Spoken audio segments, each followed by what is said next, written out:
오늘 산부인교회 나오신 여러분들 축복합니다. 하나님의 은혜로 이 가을이 더 영적으로 성장하고 주님과 함께 하루하루 건강하고 행복하시기를 바랍니다.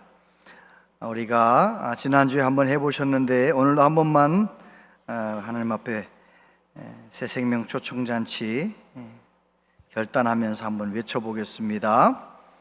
지난주보다 더 잘해보셔요. 준비하시고 제가 먼저 외칩니다. 한성도 한영혼을 주님 품에. 네, 지난주만큼 하신 것 같아요. 지난주보다 조금 더 한번 잘해보시는 거죠. 한 번만 더 해보겠습니다. 한성도 한영혼을 주님 품에. 아유, 훨씬 낫습니다. 훨씬 낫습니다. 그런데 이제 우리 이번에 새생명 초청잔치에 한 가지를 더 넣었어요. 제가 기도로 씨를 뿌려 그러면 여러분은 생명의 싹을 틔웁시다 그렇게 하시는 거예요. 기도로 씨를 뿌려 생명의 싹을 틔웁시다. 아유, 잘하셨어요. 이렇게 세 가지를 한꺼번에 한번 해보겠습니다. 한성도 한영혼을 기도로 씨를 뿌려 생명의 싹을 틔웁시다. 아멘. 할렐루야. 아유, 구호만 외쳐도 은혜가 되네요. 아주 감사합니다. 감사합니다. 여러분, 하나님께서 천지를 창조하신 것을 믿으십니까? 사람들이 죄를 짓고 타락하고 욕심껏 살아서 이 지구와 모든 만물들이 신음하고 있는 것을 인정하십니까? 죄인인 사람들, 죄 가운데 살다가 죽으면 성경 말씀 가르쳐준 대로 지옥 가는 거 믿으십니까? 예. 3분은 아멘을 좀 크게 2분은 아멘을 거의 안 하시더라. 지옥 가는 거 믿으십니까? 그랬더니 아니, 아멘을 잘 안 하시더라고요.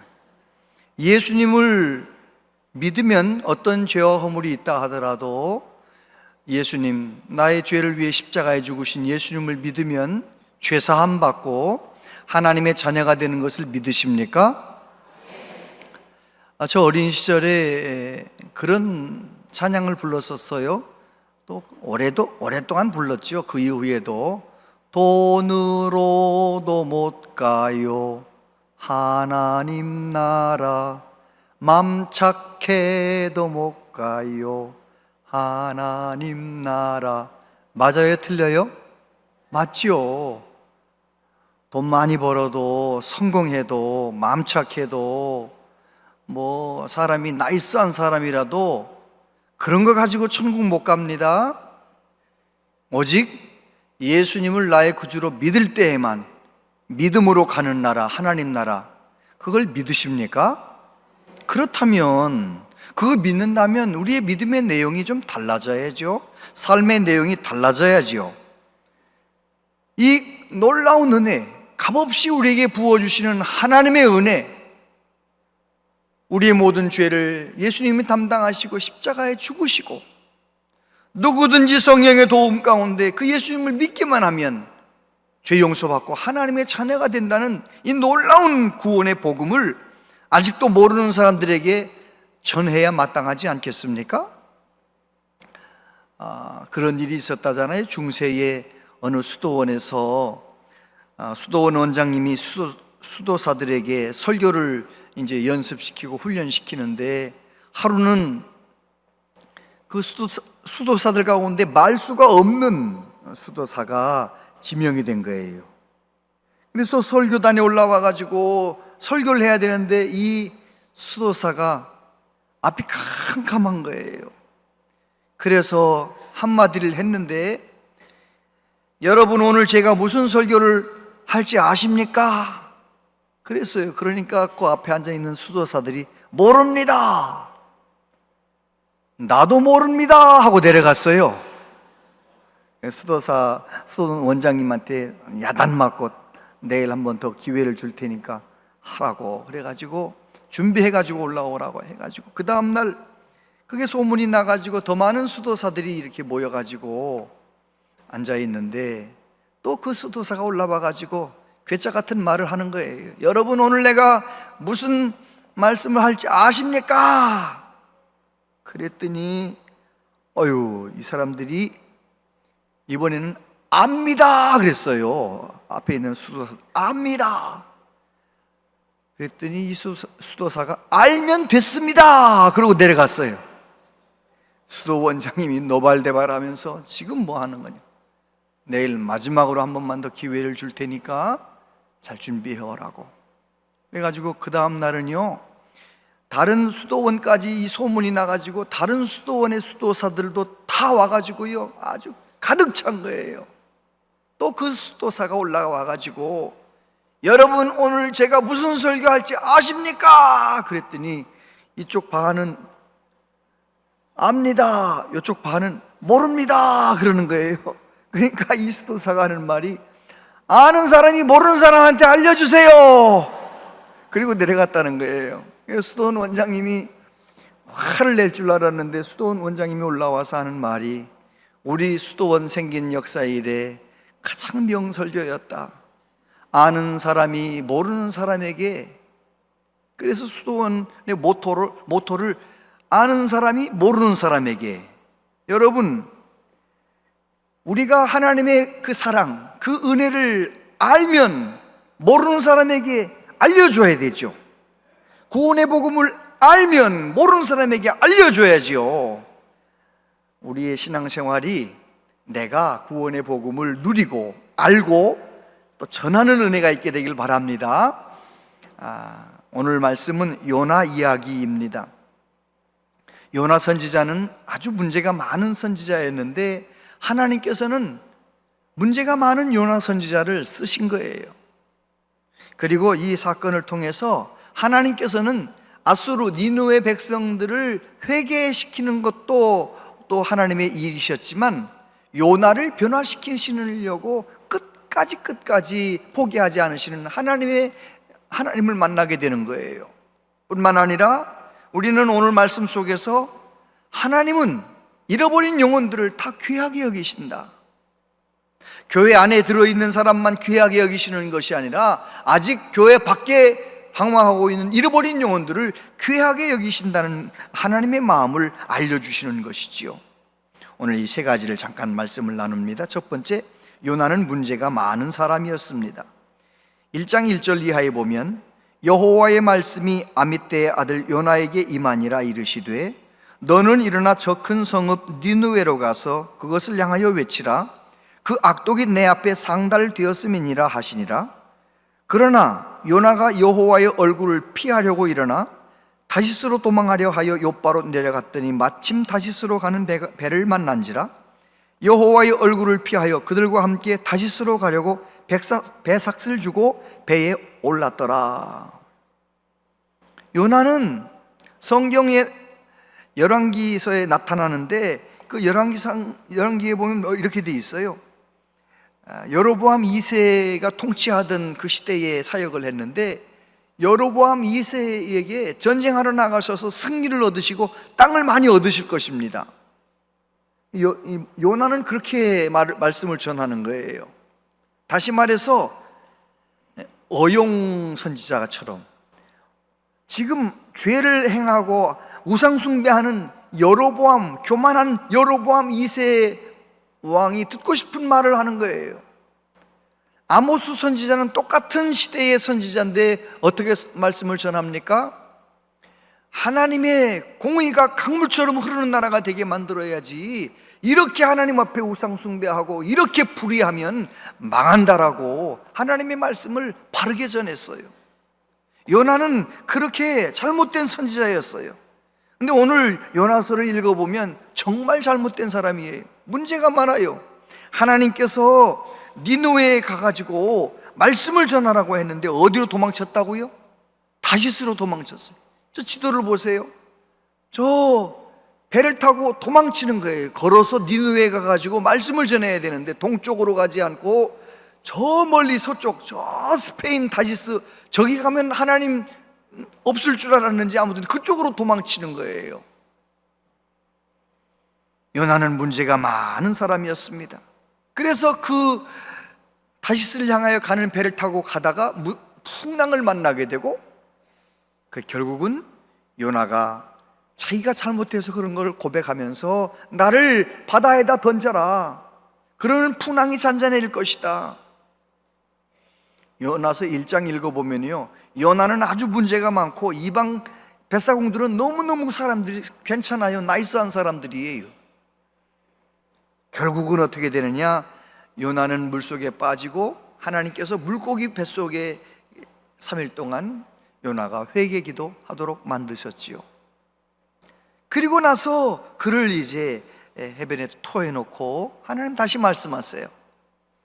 내가 너에게 알려준 대로 니느웨에 가가지고 회개의 말씀을 선포하라.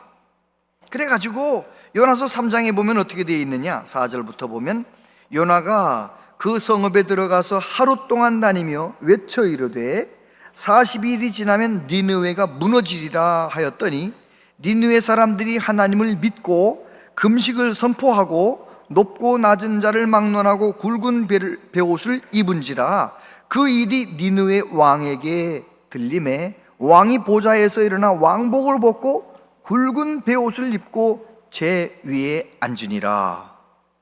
이야, 놀라운 일이 일어났어요. 지금 뱃속에서 그렇게 하나님 앞에 회개했던 이 요나가 하나님의 말씀을 전하기는 전하는데 억지로 전하는 거예요. 억지로 마지못해서 전하는 거예요. 만약에 요나가 하나님의 말씀을 제대로 전한다면 이렇게 전해야 되거든요. 천지를 창조하신 하나님은 전능하신 하나님이십니다. 전능하신 하나님께서 니느웨 백성들의 모든 악을 다 지켜보셨습니다. 여러분들의 죄가 하늘에 가득 찼기 때문에 여러분들 회개하지 않으면 하나님께서 40일 후에 니느웨를 망하게 하신다고 말씀하셨습니다. 회개하십시오, 이렇게 전해야, 설교를 그렇게 해야 맞는 거잖아요. 그런데 요나는요, 마지못해 말씀을 전했기 때문에 앞에 자르고 뒤에 자르고 그냥 한 토막만 전하는 거예요. 40일이 지나면 니느웨가 무너지리라, 요 말만 하고 돌아다니는 거예요. 하나님의 말씀을 제대로 전하지도 않고 그냥 한 토막만 전하는 거예요. 3일 동안 돌아다녀야 다 돌아다니는데 며칠 돌아다녔다고요? 하루만 돌아다녔어요, 하루만. 그리고 하나님 말씀도 다 전하지 않고 한 토막만 전하는 거예요. 이야, 그런데 말입니다, 하나님께서는 놀랍게도 어떻게 그렇게 니느웨 백성들을 회개하게 만드셨는지, 모든 백성들도, 왕도 그 소식을 듣고 왕복을 벗고 베옷을 입고 재에 앉아서 회개하는 거예요. 여러분, 참 놀라운 일인데 안타까운 것은 요나가 그 모든 상황을 알고 어떻게 합니까? 4장 1절부터 보면요, 요나가 매우 싫어하고 성내며 여호와께 기도하여 이르되 여호와여, 내가 고국에 있을 때에 이러하겠다고 말씀하지 아니하였나이까? 그러므로 내가 빨리 다시스로 도망하였사오니 주께서는 은혜로우시며 자비로우시며 노하기를 더디하시며 인애가 크시사 뜻을 돌이켜 재앙을 내리지 아니하시는 하나님이신 줄 내가 알았음이니이다. 요나가 말씀을 듣고 회개하는 니느웨 백성들을 바라보면서 하나님께 따지는 거예요. 성질내는 거예요. 왜 그랬을까요? 요나는 그 마음 가운데 민족주의가 컸어요. 내가 싫어하는 백성은 하나님도 싫어해야 된다고 생각했어요. 내가 망하기를 원하는 나라는 하나님도 망하게 만들어야 된다고, 합당하다고 생각했어요. 여러분, 저와 여러분도 이 시대를 살면서 절대로 정치적으로 어느 한쪽에 쏠리면 안 되는 거예요. 우파 사람들은 자꾸 우파 유튜브 자꾸만 만들어가지고, 자꾸 일어나면 유튜브 새로운 게 나와가지고 우파 사람들은 그거 자꾸 보고, 좌파 사람들은 또 유튜브 또 만들어가지고 또 좌파 사람들은 또 계속 그거 보게 만들고 국민들을 쫙 나눠놓는 거예요. 거짓 뉴스든 진짜 뉴스든 상관없이 그냥 막 만드는 거예요. 그러니까 여러분, 유튜브 보면 되겠어요, 안 되겠어요? 대답을 안 하시네. 유튜브 보면 안 돼요. 정치적인 유튜브는 보지 마세요. 왜냐하면 그거 보면 볼수록 어떻게 돼요? 그쪽으로 이 생각이 쏠려가는 거예요. 그러니까 뭐 봉사하다가 뭐 우파 사람이 우파 좌파, 우리는 교회는 우파 좌파 다 있잖아요. 다 있으니까 어떤 사람이 이렇게 김치 버무리다가 윤석열 탄핵해야 돼 그러니까 또 우파 사람이 왜 그러냐고 막 봉사하다가 왜 그 정치 얘기하다 싸우냐 말이에요. 그러다가 또 싸움이 번지면 나중에 교회를 떠나네. 이게 신앙생활이 너무 지장이 많은 거예요. 여러분, 진짜 성숙한 민주시민은요 지켜보는 거예요. 우파 정권 잘하나 봐가지고 잘하면 한 번 더 기회를 주고, 못하면 좌파 주고, 좌파가 잘하나 봐가지고 잘하면 한 번 더 기회 주고, 못하면 우파한테 또 정권 주고. 그게 성숙한 민주시민이에요. 절대로 우리는 어느 파에 쏠리지 말아야 돼요. 물론 성향이 내가 좌파 성향이고 내가 우파 성향인 사람들 그걸 어떡하겠어요. 그렇게 태어난 걸. 그건 괜찮아요. 좌파도 필요하고 우파도 필요한 거예요. 그런데 절대로 정치인들이 만들어내는 논리에 그쪽으로 쏠리지 말란 말이에요.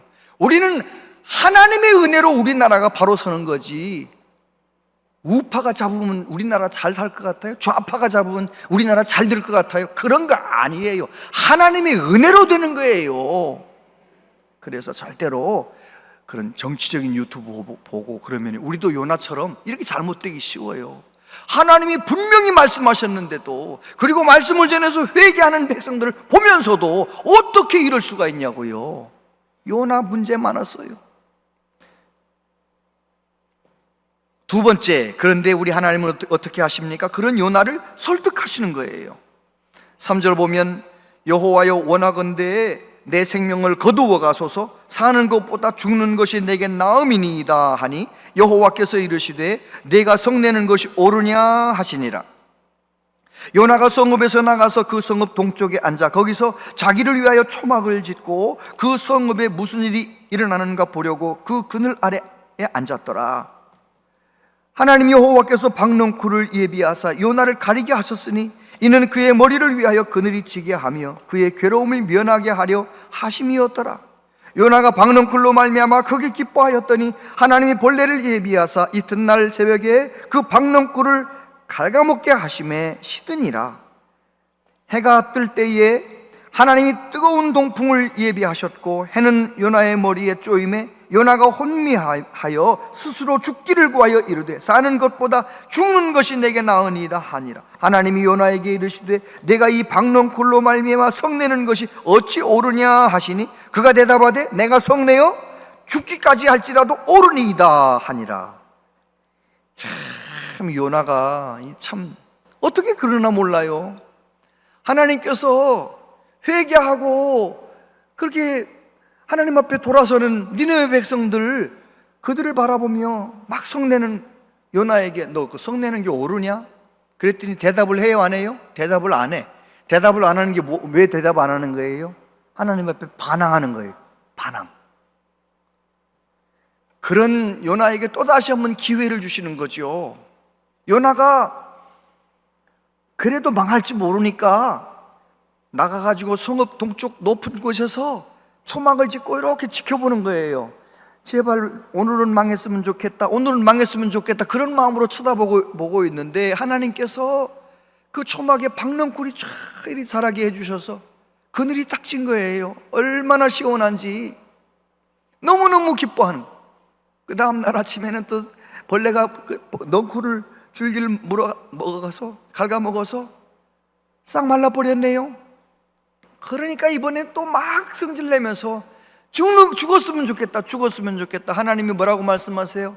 너 박넝쿨로 말미암아 성내는 것이 옳으냐? 그랬더니 뭐라고 대답합니까?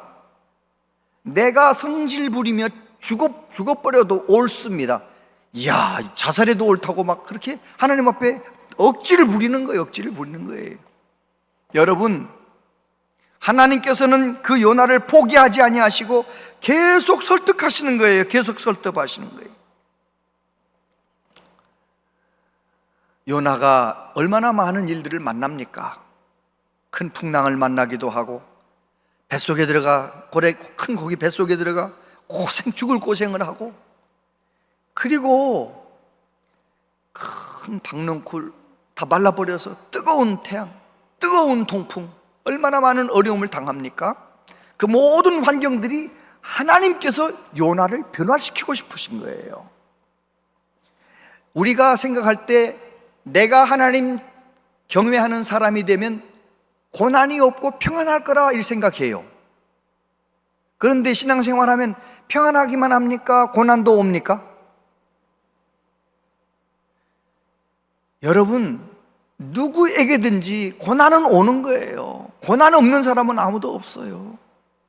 근데 고난이 올 때마다 우리는 무엇을 깨달아야 되느냐? 이 요나 이야기를 통해서 하나님께서는 내가 예수님을 더 닮아가기 위하여, 하나님 앞에 더 좋은 믿음의 사람이 되기 위하여, 어떤 때는 경제적인 것으로, 어떤 때는 자녀 때문에, 어떤 때는 내 건강의 문제로, 어떤 때는 인간관계 문제로 풍랑을 만나게 하시는 거예요. 큰 풍랑을, 큰 파도를 만나는, 인생의 파도를 만나는 거예요. 그럴 때 누가 변해야 되겠어요? 따라해 보세요. 요나가 변해야 됩니다. 요 내가 변하기를 하나님이 원하시는 거예요. 정말 영적으로 미숙한 사람은 하나님께서 변할 수 있는 그 고난이라는 상황을 허락해 주셨음에도 자꾸만 저 사람 변하게 해달라는 거예요. 여러분, 하나님이 허락하신 고난, 내가 성숙해질 수 있는 귀한 기회를 놓치지 말고 내가 변하기 위하여 십자가 붙들고 나를 위해 죽으신 예수님 앞에서 철저하게 나를 깨뜨리고 나를 부수고 나를 부인하며 살아가는 우리 모두 되기를 바랍니다. 그래요, 하나님은 내가 변화되기를 원하시는 거예요. 내가 변화되면 다 변하거든요. 여러분, 내가 영적으로 바로 서면은요, 우리 가정, 우리 자녀들, 여러분, 하나님께서요 다 그렇게 영적으로 만들어 놓으셨어요. 내가 변화되는 일에, 늘 내가 변화되는 일에 집중하는 저와 여러분들 되길 바랍니다. 저도 목회를 하면서 우리 교회 장로님들 다 귀하고, 안수집사님들, 권사님들 다 귀하고, 성도님들, 아이들, 청년들까지 너무너무 귀한데 내가 늘 부족하다 생각하고 자꾸 나를 변화시키려고, 나를 주님 앞에 엎드리게 하려고 늘 몸부림을 치는 거죠. 저와 여러분들이 그렇게 나를 변화시키기 위하여 허락하신 어떤 어려움 속에서도 나를 하나님 앞에 엎드리기, 내가 변화되는 놀라운 복을 받게 되기를 바랍니다. 세 번째, 하나님께서는 한 영혼을 아끼신다고 말씀하세요. 10절부터 보면 여호와께서 이르시되 내가 수고도 아니하였고 재배도 아니하였고 하룻밤에 났다가 하룻밤에 말라버린 이 박넝쿨을 아꼈거든 하물며 이 큰 성읍 니느웨에는 좌우를 분별하지 못하는 자가 12만 명이요 가축도 많이 있나니 내가 어찌 아끼지 아니하겠느냐 하시니라. 요나서는 이렇게 하나님의 질문, 의문문으로 끝나는 거예요. 내가 어찌 아끼지 아니하겠느냐라고 질문하시면서 요나서가 끝나는 거예요. 물론 요나를 설득하시기 위하여 질문하신 거죠. 그런데 이 질문은 요나에게만 하신 것이 아니고 저와 여러분에게도 던지는 질문이에요. 우리가 교회 다니면서 교회 다니는 사람들은 좋은 사람들, 교회 밖에 있는 사람 멸망해도 괜찮다, 그건 아니에요. 하나님께서는 살아있는 모든 사람을 다 귀하게 여기시고 그들도 다 예수님의 복음을 듣고 그들도 다 변화되고 그들도 다 구원받기를 원하시는 거예요.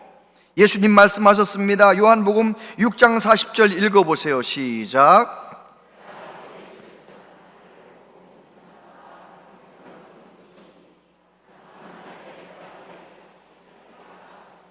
디모데전서 2장 4절도 같이요. 하나님은 모든 사람이 구원을 받으며 진리를 아는 데 이르기를. 아멘. 그렇습니다. 하나님께서 죄 가운데 영원히 멸망받을 수밖에 없는 이 인류를 얼마나 사랑하셨으면 누구든지 예수님 믿기만 하면 구원받는 길을 열어주시려고 예수님을 보내주셨고, 예수님께서 그 놀라운 진리를 가르쳐 주셨잖아요. 내가 곧 길이요 진리요 생명이니 나로 말미암으면 아버지께로 다 간다는 거예요. 아버지께로 다 간다는 거예요. 저와 여러분 예수 믿어 하나님께 가게 되었잖아요. 그런데 이 놀라운 은혜를 나만 가지고 있는 것이 아니라 모든 사람이 진리를 알고 구원에 이르기를 원하시는 하나님 앞에 그 하나님의 마음을 이해하고 다른 사람들에게 전하며 살아가는 우리 모두 되시기를 바랍니다. 아멘. 저는 그렇게 믿습니다. 어떻게 믿고 있냐면 사람의 몸 안에 영혼이 있잖아요. 영혼. 우리는 영적인 영혼이 우리 안에 있어요. 근데 우리의 영혼이 내 몸에서 빠져나가면 그게 뭐예요? 죽음이죠. 죽음. 그렇죠? 내가 죽는 순간, 내 인생 다 끝나서 죽는 순간 내 몸에서 영혼이 빠져나가는 거예요. 그 순간에 모든 사람은 알게 되는 거예요. 영혼이 몸 안에 있을 때는 어떤 사람은 자기 생각, 자기 욕심, 자기 주장으로 안 믿어. 인정하지 않아요. 하나님을 있다고 말해도 인정하지 않아요. 그러나 몸에서 영혼이 빠져나가는 순간 알게 돼요. 뭘 알게 되는 거예요? 하나님이 계시구나. 저와 여러분 예수 믿어 구원받은 사람은 딱 죽는 그 순간 영혼이 쏙 빠져나가서 어디를 향해 갑니까? 밝고 찬란한 영광스러운 하나님 나라를 향해 가는 거 아니에요? 찬양 부르며 주님 예수 이름 붙들고 가는 거 아니에요? 그런데 예수님 안 믿는 사람들은 어떻게 되겠어요? 그의 영혼이 쏙 빠져나가서 어디를 향해 가는 거예요? 지옥을 향해서 가면서 무슨 생각하는지 아세요? 하나님은 계시네, 하나님은 계시네, 진짜 지옥이 있네, 진짜 지옥이 있네, 아이고 무서워라, 거기까지만 생각하는 것이 아니라 어떤 생각도 하느냐? 왜 우리 외삼촌은 나한테 말 안 해준 거야? 왜 우리 옆집에 사는 권사님은 나한테 하나님이 계시다고 말을 안 해준 거야? 그게 만약에 그냥 나하고 상관없는 이웃이라면, 다른 사람이라면 조금 그래도 괜찮지만 괜찮지 않지요. 그것도 괜찮지 않은데 만약에 그게 내 자녀라면, 내 큰아버지라면, 내 손자라면 이거 얘기가 다르잖아요. 우리 할아버지는 왜 하나님이 계시다는 것을 더 나한테 말씀 안 하시고 왜 그랬을까? 만약에 내 손자가 그런다면 그거 문제잖아요. 너무너무 가슴 칠 일 아니에요? 여러분, 정말 내가 먼저 이 놀라운 구원의 은혜의 복음을 알았으면 이제 전해야 돼요. 아멘을 나눠서 다시 하겠습니다. 이 놀라운 은혜의 복음을 알았다면 전해야 돼요. 전해야 돼요. 바울 사도는 천국을 경험했습니다. 바울 사도는 예수님의 이름의 능력을 알았습니다. 그래서 그가 뭐라고 말합니까? 이 놀라운 복음을 전하지 아니하면 내가 화를 당할 것 같다, 내가 버림을 받겠다, 그런 의식을 가지고 복음을 전하며 살았던 것이지요. 그래요, 하나님은 요나에게 말씀하십니다. 얼마나 많은 12만 명이 되는 수많은 사람들이 있는데 내가 어찌 아끼지 아니하겠느냐. 여러분, 이 아산에 100명이 시민이 걸어가면은요, 거기에 19명은 예수 믿는 사람, 81명은 예수 안 믿는 사람, 교회 안 다니는 사람. 통계적으로 그렇대요. 19%. 많은 것 같기도 하지만 아직 멀었어요. 5분의 1 정도 예수 믿는 거고 5분의 4 정도는 교회 안 다니, 복음을 받아들이지 않는 거예요. 그러니까 우리도 하나님께서 이 5분의 4, 아직 예수님 안 믿는 이 아산 시민을 아끼신다는 것을 꼭 기억하시게 되기를 바랍니다. 제가 이 말씀을 준비해 놓고 우리 아파트 라인에 엘리베이터에서 가끔 만나는 사장님이 있어요. 그 사장님은 어떻게 그렇게 반듯한지, 아침 일찍 일어나서 운동하고 오고요, 제가 새벽 예배 나올 때쯤 되면 운동하고 돌아오기도 하고요, 얼마나 그냥 시계추처럼 아주 딱 부러지는 생활을 하는 거예요. 너무너무 성실한 거예요. 나이가 한 70대쯤 되는, 너무너무 성실한 거예요. 근데 제가 그분이 내가 목사인 줄 아는데 그분에게 이 말씀을 준비 다 끝내놓고 딱 1대1로 만났네요. 전도를 했을까요? 안 했을까요? 안 했으면 뭐하러 이런 얘기를 해요. 그분을 딱 만났는데 내가 말씀 준비 다 해놨는데 이 말씀 나도 순종해야 되는데 평상시에는 말 안 했었는데요, 이번에 처음으로 얘기했어요. 사장님 벌써 운동 다녀오시는군요. 사장님, 그래 사장님은 교회를 다녀보신 적이 있으신? 평생 한 번도 없대. 아유, 제가 이렇게 말했어요. 그분이 내가 목사인 줄 아니까. 제가 볼 때 우리 사장님은 예수님만 믿으면 100점이네요 100점. 그렇게 제가 지혜롭게 그만큼만 전했어요. 일단은 여러분, 누구든지 예수님만 믿는 것이 확인되거든요. 내가 하나님이 주시는 지혜대로 말씀을 전하게 되길 바랍니다. 꼭 기억하세요. 내가 말을 잘하고 그냥 전도의 말을 잘해야 전도된다, 그런 생각하지 마세요. 요나서를 통해서 뭘 알 수 있어요? 요나는 말씀을 서론, 본론, 결론 잘 전했어요? 아니면 그냥 반토막만 조금만 전했어요? 억지로 조금만 전한 거죠. 억지로, 아주 그냥 억지로 조금만, 3일도 아니고 그냥 하루길만 억지로 조금만 했어요. 그런데도 어떤 일이 일어나요? 준비된 영혼들은 회개하는 역사가 일어나는 거예요. 저와 여러분들이 그냥 내가 준 한 영혼을 귀하게 여기는 마음으로 우리에게 너무 좋아요 한마디만 해도요, 예수님 믿어서 너무 좋아요 한마디만 해도 준비된 영혼은 여러분 따라 새생명잔치 오게 될 줄로 믿습니다. 정말 하나님 앞에서 저와 여러분들이 남은 생에는 예수 그리스도 그 놀라운 복음의 능력을 경험할 뿐만 아니라 그 복음을 전하며 자랑하며 살아가는 우리 모두 되시기를 바랍니다. 기도하겠습니다. 하나님 아버지, 아산에는 아직도 예수님 안 믿는 사람이 5분의 4가 됩니다. 하나님께서 그 많은 잃어버린 영혼들을 아끼시고 귀하게 여기신다는 사실을 가르쳐 주셔서 감사합니다. 하나님, 우리 가족들, 우리의 자녀들, 우리의 친척들, 우리의 이웃들, 내 친구들, 하나님 그들에게 생명의 복음을 전하고 싶습니다. 먼저 내가 성령으로 충만하게 하여 주옵소서. 복음의 능력 가운데 살게 하시고 때를 얻든지 못 얻든지 복음을 전하며 살아가는 우리 모두 되게 하여 주시옵소서. 예수님 이름으로 기도하옵나이다. 아멘.